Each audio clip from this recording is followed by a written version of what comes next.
ఎప్పుడైనా ఏదైనా వనానికి వెళ్ళినప్పుడు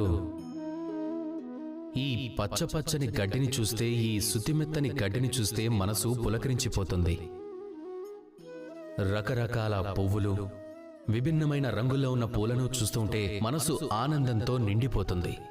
ఇక్కడ పిల్లలు ఆడుకుంటూ ఆనందిస్తారు, పెద్దలు భోజనం చేస్తారు, కబుర్లు చెప్పుకుంటూ ఉంటారు, నడుస్తారు, తిరుగుతారు.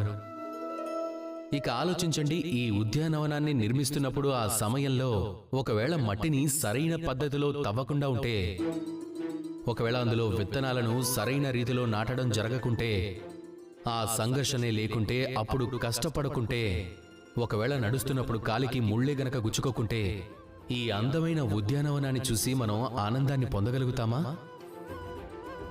అస్సలు పొందలేం. ఒకవేళ ఏదైనా నది ఒడ్డున ఒక అందమైన ఉద్యానవనం ఉంటే దాన్ని మీరు ఆస్వాదించాలి అనుకుంటే ఆ నదిని దాటాల్సి ఉంటుంది కదా.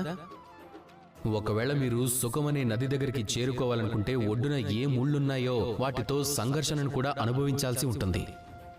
ఒకవేళ ఈ ప్రపంచంలో మీరు సుఖం పొందాలనుకుంటే ఆ సుఖమైన యాత్ర ప్రారంభమయ్యేది సంఘర్షణతోనే. అందుకే ఆ సంఘర్షణను స్వాగతించండి. దాని వెనకే సుఖముంది, అది మీకోసమే ఎదురు చూస్తుంది. ఇక నవ్వండి, అలాగే నాతో పాటు ప్రేమగా చెప్పండి, రాధా కృష్ణ.